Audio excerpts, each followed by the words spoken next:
The slap came out of nowhere.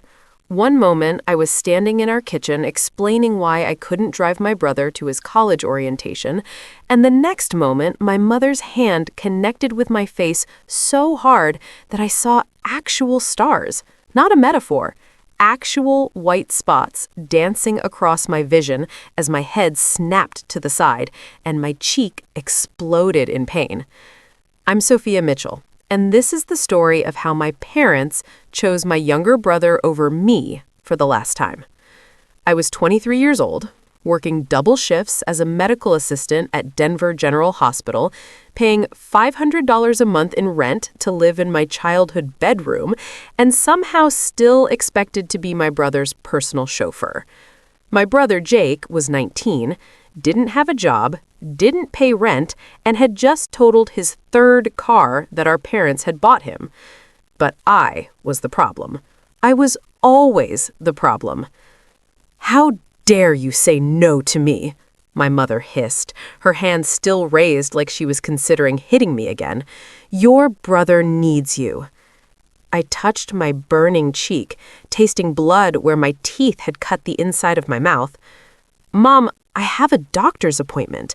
I've been waiting 3 months to see this endocrinologist.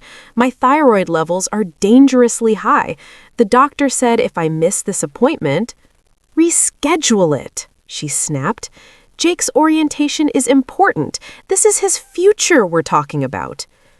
"And what about my future? What about my health?"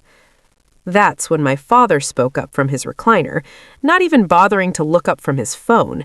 "Your future?" he laughed. Actually laughed. "Sophia, let's be honest. You're a medical assistant. Jake is going to be a doctor. His future actually matters. Yours never did." I stood there in stunned silence, my hand still pressed against my throbbing cheek, and something inside me just broke. Not shattered, not exploded, just quietly, definitively broke, like a bone that's been stressed too long finally giving way. 23 years of being second best. 23 years of working my fingers to the bone while Jake coasted through life. 23 years of hearing about how special Jake was, how brilliant, how destined for greatness, while I was just there. The reliable one. The one who would always be there to clean up everyone else's messes. I looked at my mother, who was already turning away from me like the conversation was over.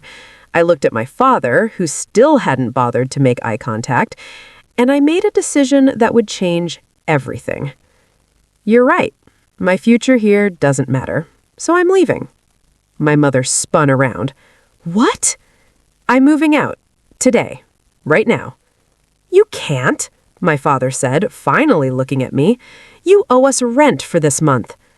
"I paid you rent 3 days ago, first of the month, like always. I'm current, and I'm done."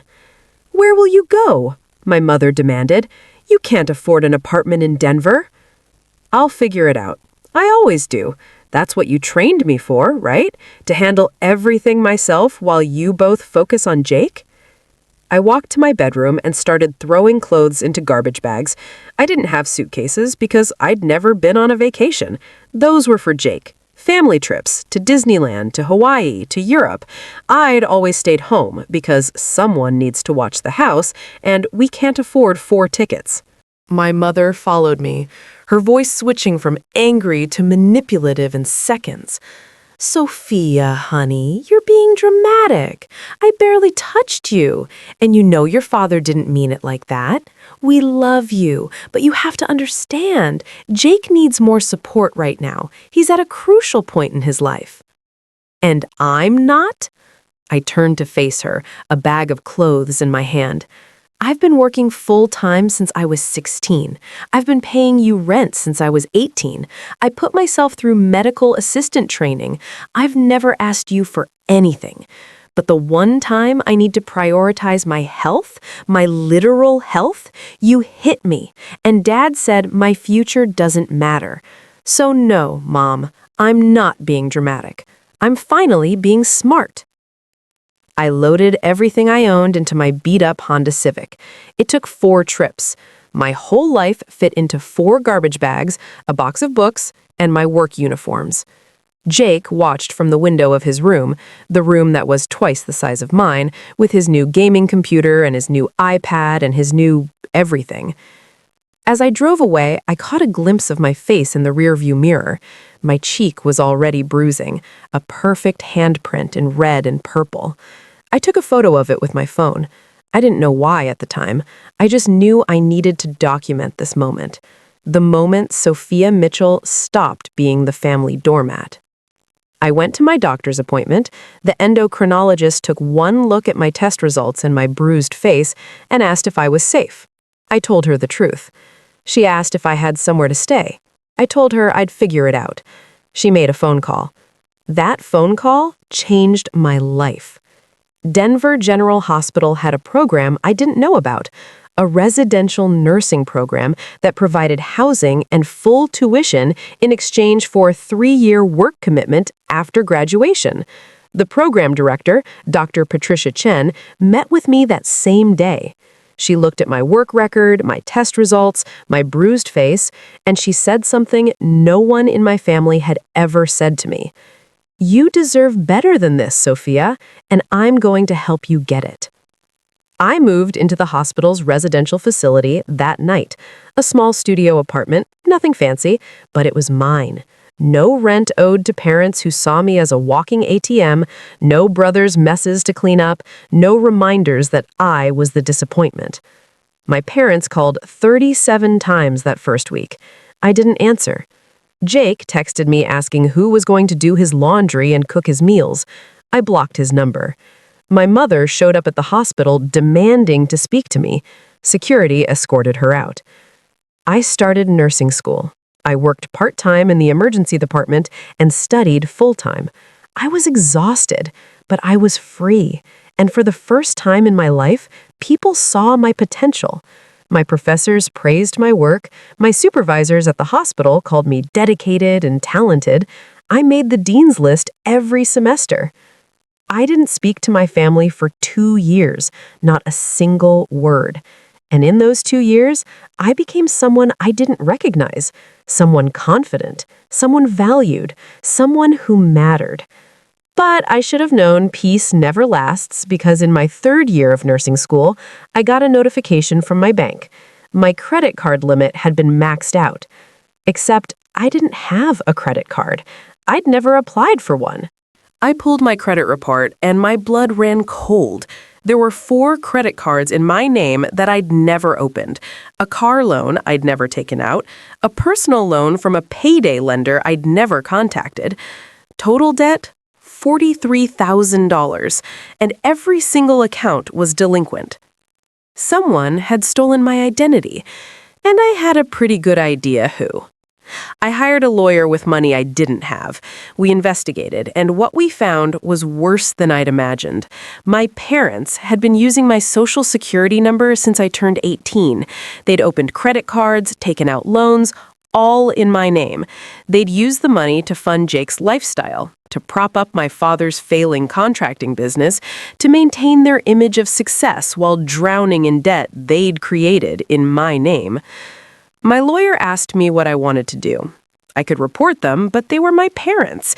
It would mean criminal charges, prison time potentially. It would destroy what was left of our family. I thought about my mother's hand across my face. I thought about my father's words, "Your future never mattered." I thought about every sacrifice I'd made, every time I'd gone without so Jake could have more, every moment I'd been made to feel less than. "Report them," I said. "Report everything."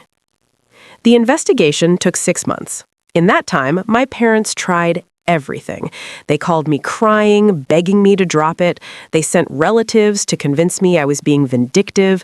They showed up at my graduation from nursing school and caused such a scene that security had to remove them. My mother screamed that I was an ungrateful daughter, that they'd raised me and I owed them, that I was destroying the family. Jake sent me one text. "I hope you're happy ruining everyone's lives." I didn't respond. The day my father was sentenced to 3 years in federal prison for identity theft and fraud, I sat in the courtroom and felt nothing. Not satisfaction, not sadness, just a hollow kind of peace. My mother got 2 years probation and was ordered to pay full restitution, which meant selling the house I'd grown up in, the house I'd paid rent to live in, the house I'd never been really welcome in anyway. Jake had to drop out of his fancy private college because without my parents' stolen money, he couldn't afford it. He moved into a studio apartment and got a job at a warehouse. The job I'd suggested he get when he was 16, the job he'd been too good for. People asked me if I felt guilty, if I regretted destroying my family, and here's what I told them. I didn't destroy my family. My family had destroyed itself. I just refused to go down with them. 5 years after I walked out of that house with a bruised face and 4 garbage bags of belongings, I'm a senior nurse in Denver General's emergency department. I'm engaged to a wonderful man who thinks I hung the moon. I own my own condo. I have friends who love me for who I am, not what I can do for them. I have a life that's entirely my own, built on my own terms, with my own hands. My father got out of prison last year. He sent me a letter. I didn't open it. My mother calls on my birthday every year. I don't answer. Jake sent me a Facebook friend request 6 months ago. I declined it. Because here's what I learned. Family isn't about blood. It's about respect. It's about love that lifts you up instead of tearing you down. It's about people who see your worth and celebrate it instead of using it. And the people who raised me never saw me as family. They saw me as a resource to be exploited until I ran dry. Last week, I was working in the ER when a young woman came in with a bruised face. Her mother had hit her. Her family had been using her, taking her money, prioritizing her younger sibling over her health and happiness. She asked me what she should do. I told her my story. I told her about the slap that changed everything, about walking away with nothing and building everything, about the freedom that comes from choosing yourself when everyone else has chosen to use you. She asked me if it was hard, if I ever regretted it, if I ever missed them. Every day, I told her honestly, I miss the family I wish I'd had. I grieve the parents who should have protected me instead of exploiting me. I mourn the relationship with my brother that never existed because they taught him I was worthless. But I don't regret leaving. I don't regret reporting them because staying would have killed me. Maybe not physically, but definitely spiritually. And I'm worth more than that. You're worth more than that. She cried. I held her hand, and I gave her Dr. Chen's phone number because everyone deserves a Patricia Chen in their life. Everyone deserves someone who sees them drowning and throws them a lifeline instead of an anchor. My name is Sophia Mitchell. My parents chose my brother over me for 23 years. They hit me. They stole from me. They told me my future didn't matter. And I chose to prove them wrong. Not by becoming successful to show them what they lost, but by becoming successful to show myself what I'd always been capable of when I wasn't being held back by people who should have been pushing me forward. They threw me away like I was garbage, and I became gold. Not for them, for me. And that's the best revenge of all, living well, living freely, living as the person you were always meant to be when you're not carrying the weight of other people's failures on your shoulders. If you're in a toxic family situation, if you're being used and abused and told you don't matter, hear me. You matter.